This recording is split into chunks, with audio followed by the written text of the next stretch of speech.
Welcome to the Finding the Magic podcast, where books come alive. I'm Tricia Copeland, a fiction author and host of this show. If you love books, finding great reads, and hearing about the story behind the story directly from the authors, this is the place for you. Whether you like fantasy, science fiction, dystopian, or romance titles, I think you'll find something to love in my playlist. Listen in to discover something magical about a book or two today. Hi, Paul. Hello, Tricia. Today we have, I'm going to mess it up already, Paul Vecchiet, correct? Did I get it right? Correct.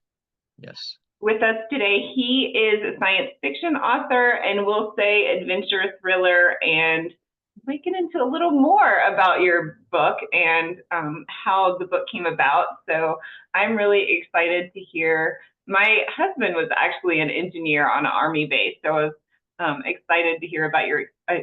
He only worked there 2 years, so not tons of experience, but it sounds like you had much more experience, and some of your books were taken from some of your experiences with that work, correct?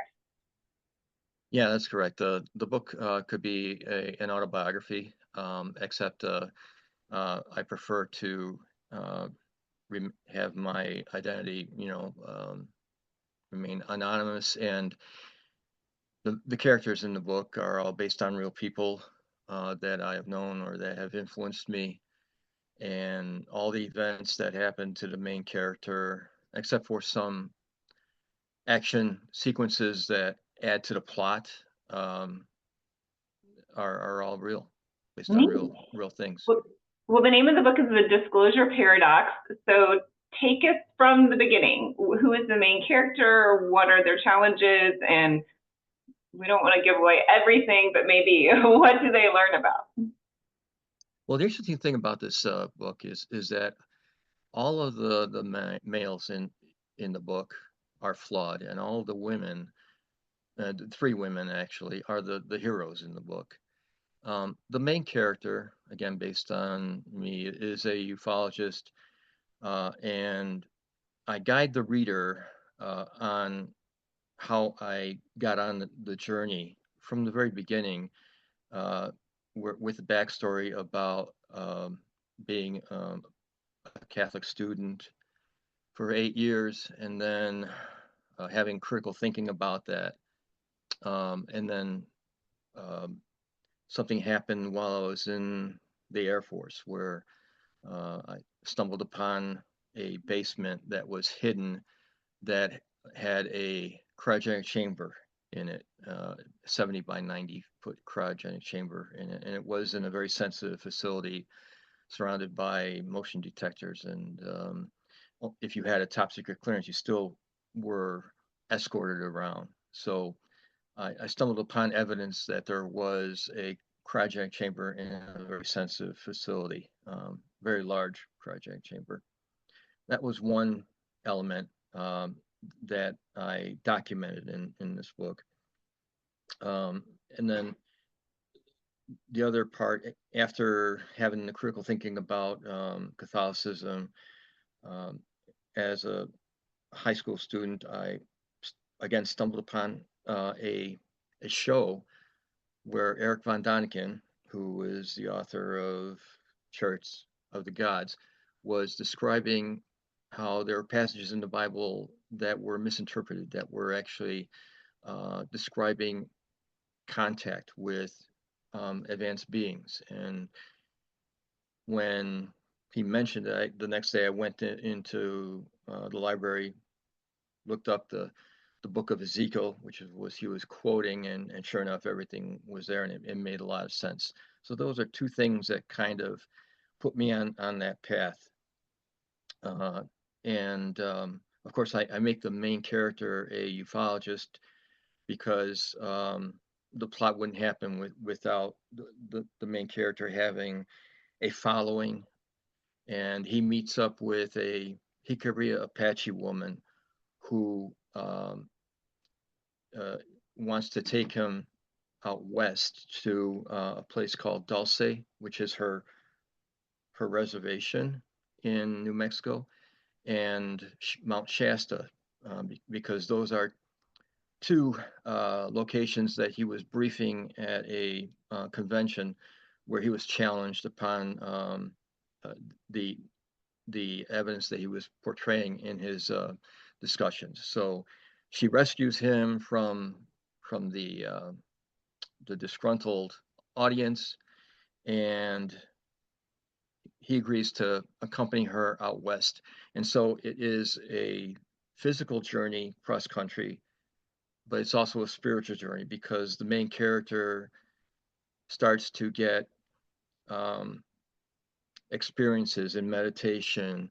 She teaches him to meditate, and he starts to get out of body experiences, and they meet other people that have a relation with her.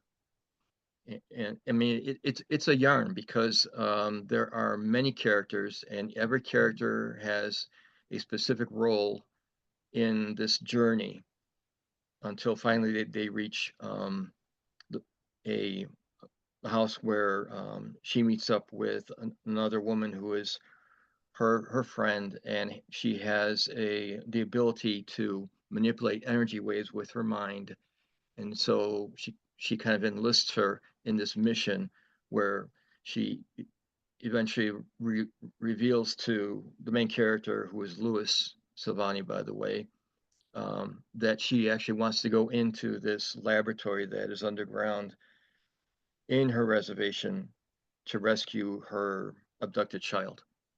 Oh, wow.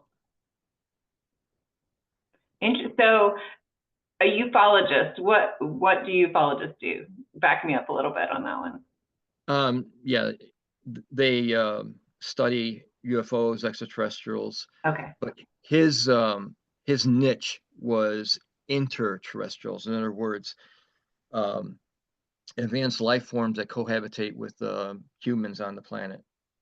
Okay. And so is he trying to convince people that they're real? That's part, well, he's at a convention that attracts those kind of people. Okay. Um, and so it wasn't difficult, of course, presenting that. The difficulty was that he did not go to some of the places that he was presenting, and so he was being challenged. Oh, okay. I see. So then she says, "Hey, I'll take you there," right? Because I mean, Right. are they on the reservation? Are they accessible to everyone, or did he have to have her to get there? She, they start out in um, Pittsburgh, well, outside of Pittsburgh, and then they go to Chicago, which is where he is.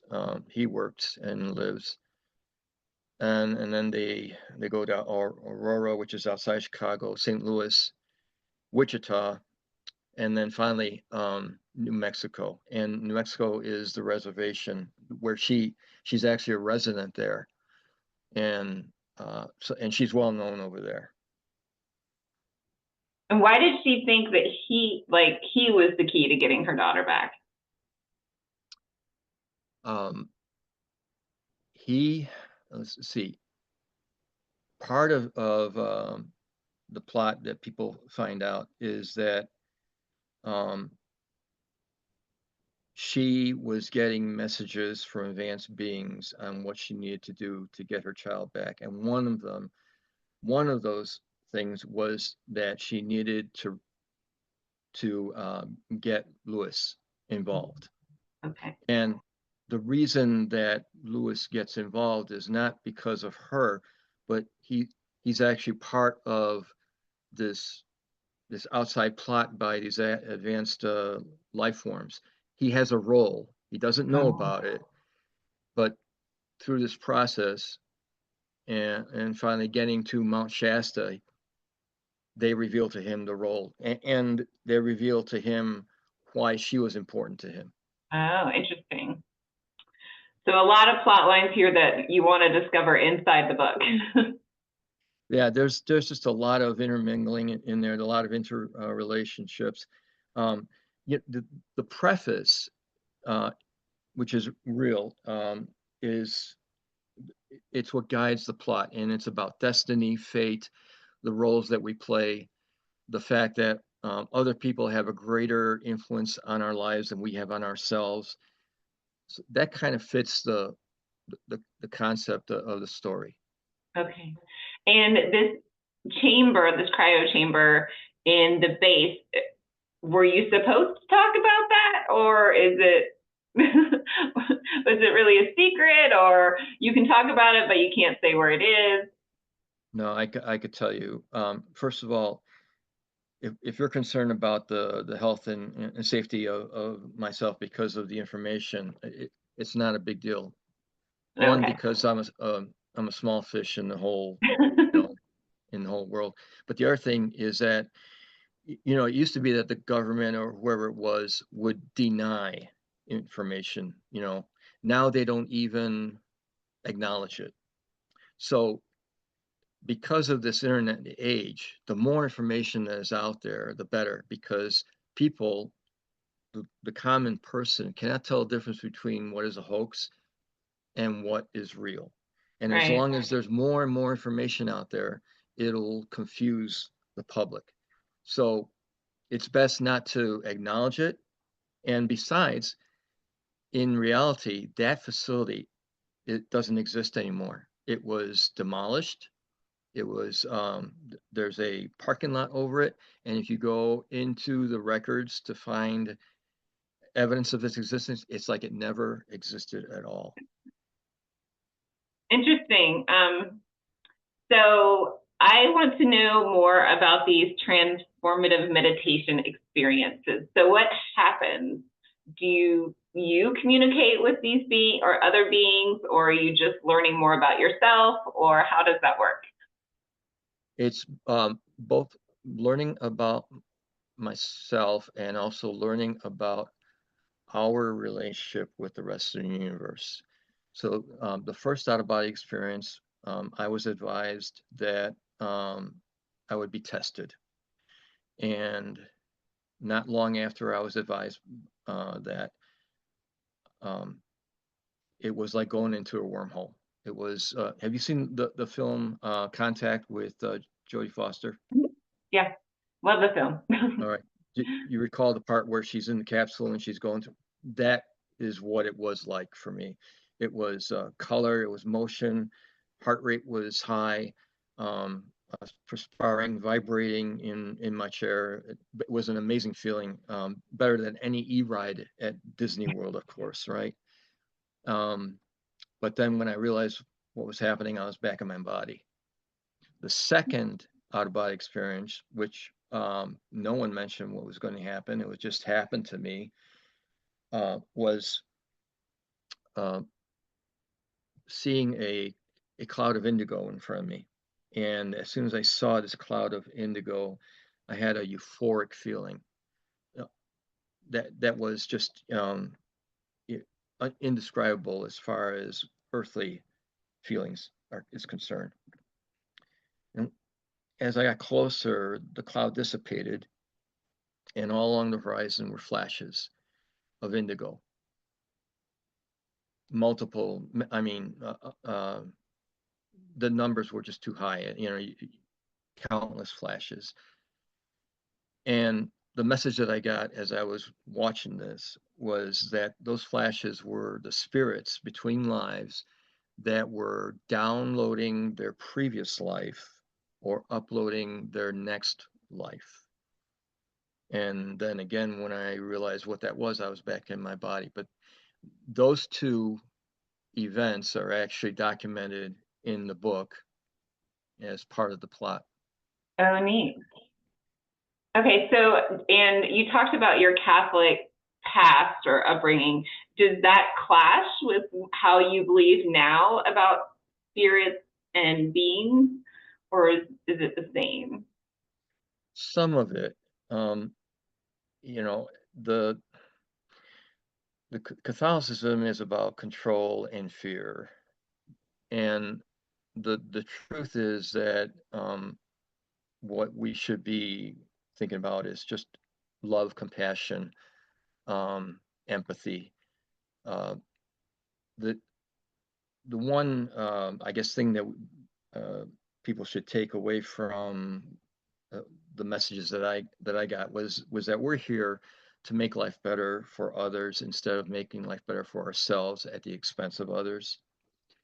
So that's one thing. Now, about Catholicism and and Jesus, there is some truth there. And in fact, my second book will be about that. But the part about just the control and the disciplinary part was what really made me think twice, especially when I describe in the book um, about the the feeling that I understood at that very young age what a woman looked like and what a man looked like. But we had these beings that were dressed in black that did not look like a woman, did not look like a man, and it was kind of confusing. And they weren't at all nurturing if they were female. And so that kind of thing worked into my psyche. Interesting. Yeah, so I became a Catholic later in life. I was not raised in the Catholic Church. And how you talk about, what faith or religion or Catholicism or should be about, which is acceptance and love, is how I experienced Catholicism. So but I do know a lot of people who were raised in the Catholic Church who experienced it more like you did. That as a child you were taught all these rules that you had to follow, and you didn't get as much of the spirituality versus the practice of Catholicism. So I think that's really interesting. And I explore a lot of those intersections between like spirits and faith and in some of my fantasy books too, about and religion and how all those intertwine. When you were talking about the indigo flashes and the spirits, that was really cool, because I have and I'll think of the name of the author, but I think the name of the book is Into the Light, and she's a local author she was riding a bicycle and she got hit by a car. So she was in. So I guess they call them near-death experiences. So she was in a coma for 2 or 3 weeks, and she had this experience where she went to, quote unquote, what biblical people or Christian people would call heaven, and she just saw all these spirits and was guided around this like beautiful place by these spirits. And basically, at the end of this experience, and you can read about her whole experience in her book, at the end of the experience, she said she wanted to stay there, and they said, no, you can't stay here. You have to go back and tell people that basically you're supposed to embrace the other piece and show them compassion, show them love. And so I know too, that was, the person is, I don't know if you've heard of her. She's been on Good Morning America, and she's written 2 books now. So I will send you the link to the book, because you'll probably really like the book. All right. But that gives me warm fuzzies and getting like some goosebumps on my arms. So I'm seeing that there's another book coming out, Disclosure Paradox Salvation, coming out later this year. And you said that was going to be more about spirituality and that. Talk about that. It is about a conspiracy to destroy the Shroud of Turin. Okay. And can I tell you a story of how it happened? How it happened to? Oh yeah, please do. All right. So back when I self-published this first book, and I self-published a book afterwards, which was a prequel to this first book, which was about a character in the first book, and based on a real person, of course, right? A former Benedictine monk searching on Google searched extraterrestrials and spirituality and found my first book, and he loved it. He friended me, and then he told me that in a message that the one thing that's missing from my book, because there are a lot of things in there, was the Shroud of Turin. And with that, he would send me just documents, research papers from all over the world of scientists and engineers on every aspect of the shroud: botany, hematology, forensics, archaeology, arts, all that stuff.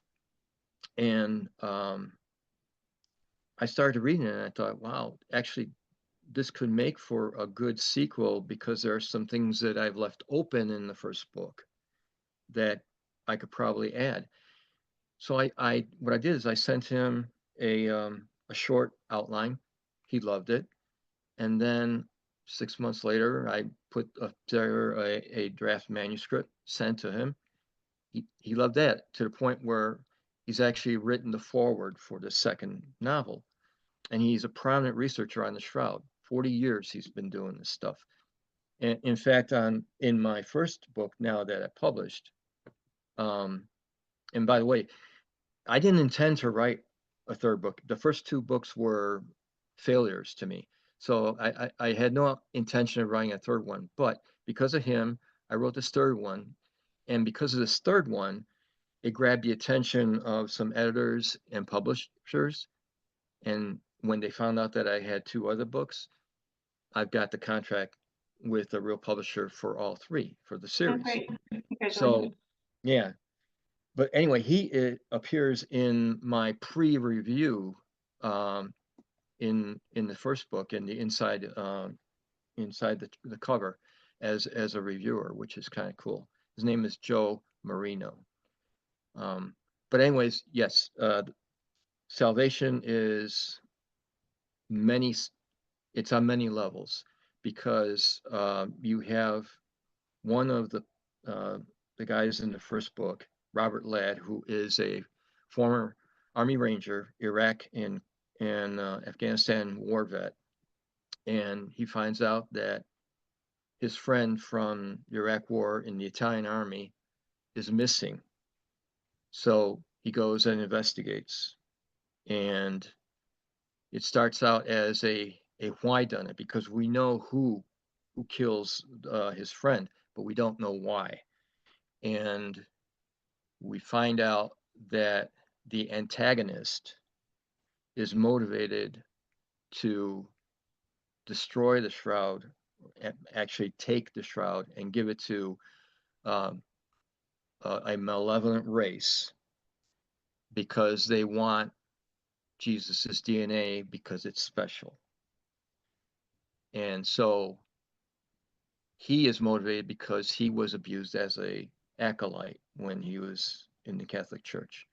So there's that element that goes in there. But so there, it starts out with the murder in the Vatican, and then you start to get there's an entire chapter about the shroud itself, the facts behind it, the linen, the history, the you know the I guess the line of custodial you know acceptance and all kinds of things, including you know the botany and all of the pollen that is in the linen, which is very interesting, and that's probably a real strong point in the story. But it's also spiritual because they attack the antagonist attacks Robert with a nerve agent, and so Robert goes into a coma, and in coma he gets visited by his deceased friend who tells him things, and then he gets visited by Jesus. Wow. And I can't That's tell you more because there's no, no, no. Don't tell me that because I'm gonna buy the book. You already sold me. So, well, that's very exciting. I love the premise and I love how you've intertwined all the what sounds like a lot of suspense and action, but also a lot of thought-provoking ideas there. oh, all of my books are thought provoking. All my books have social voice, you know, in them.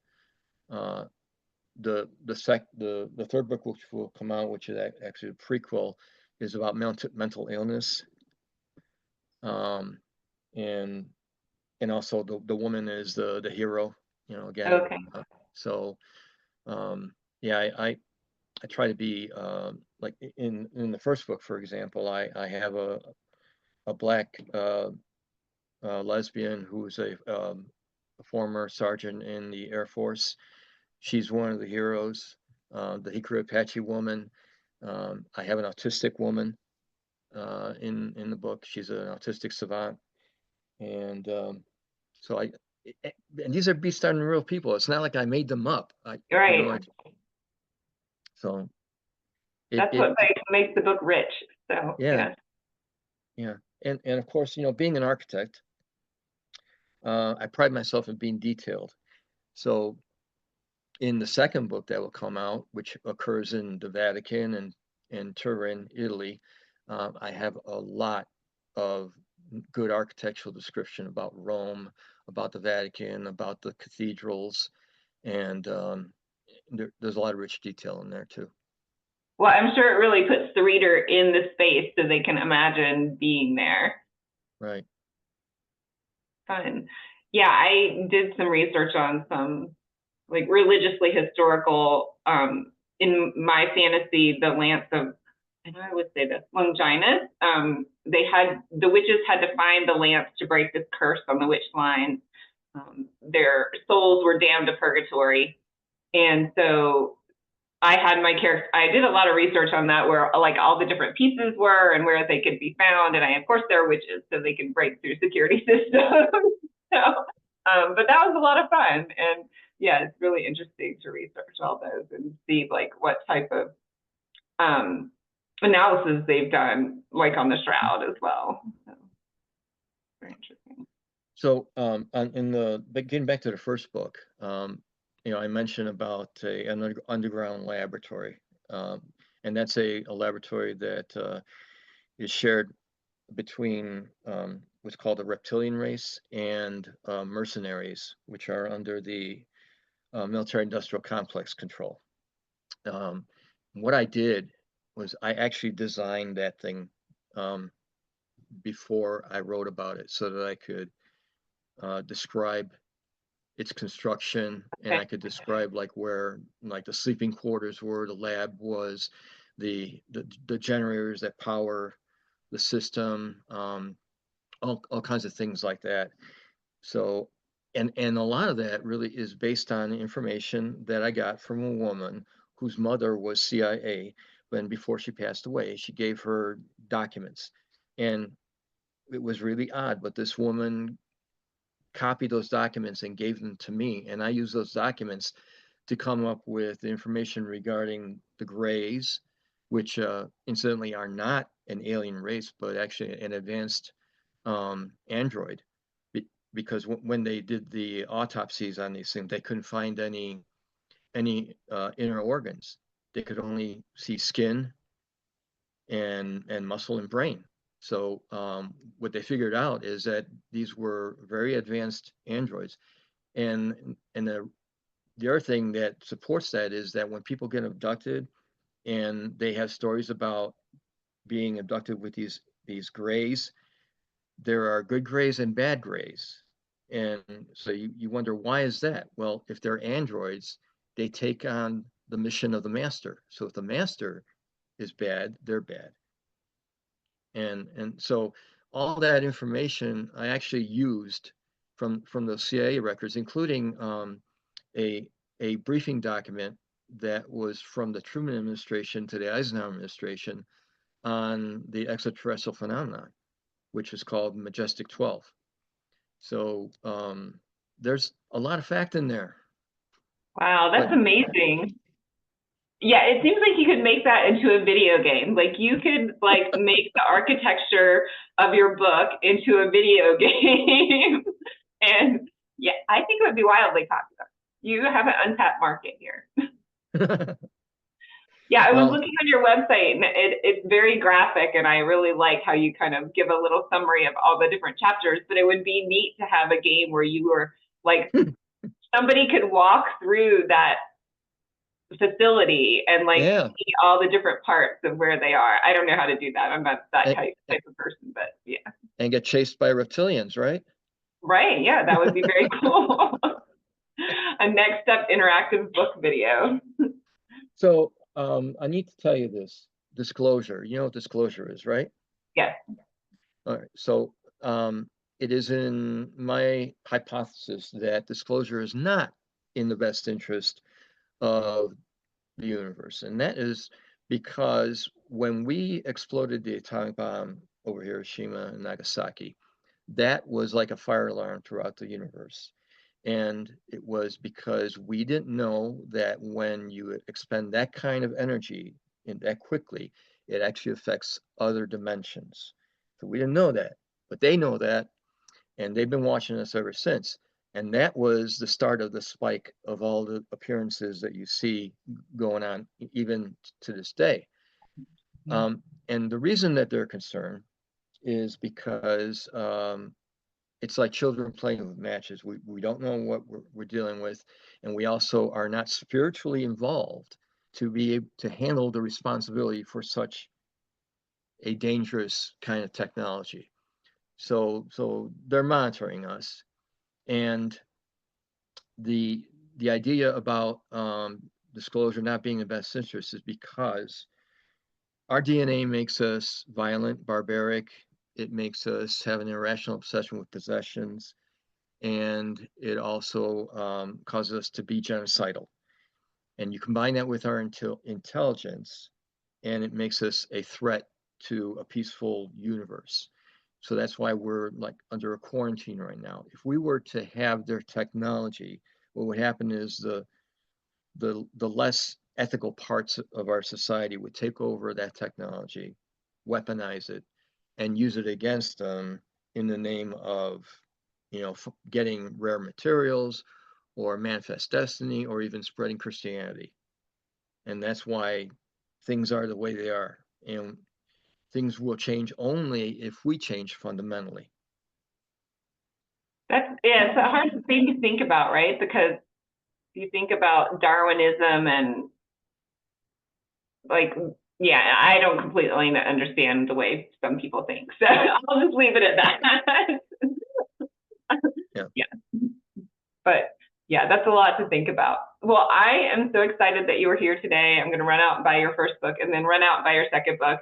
Tell everyone where we can find your books and your website. I have a website, and it's great, and it's by Blue Gorilla. He's really good. It is thedisclosureparadox.com, all one word. And in it, like you saw, there are excerpts from the first book. You have the preface, you have reviews. There are character descriptions. And then if you scroll down after you go into learn more, you will see all the links to Amazon, Barnes and Noble, Waterstones if you're in England, Indie Canada if you're in Canada, and also Books A Million. So there are a lot of booksellers that are linked in my website for that reason. Wonderful. Well, thank you so much, Paul Vecchiet. We're going to call you a sci-fi metaphysical author. That's cool. Thank you for being here. Wait until you. I have a fourth book in mind, and that's going to be about the Hadron Collider. Ooh, okay. So you're going to come back when that one's ready to be published too. I haven't started on it yet, but yeah. Okay. Yeah. Well, very exciting. Congratulations on your book deal, and I will find you online. All right. Thank you, Tricia. Bye. Nice to have you. Bye. I hope you enjoyed this episode of the Finding the Magic podcast. I'm your host, author and podcaster Tricia Copeland, and I love getting behind the scenes. If you like the podcast, make sure to subscribe and stop in each week to discover new authors and books. Thanks for listening, and until next time, keep finding the magic.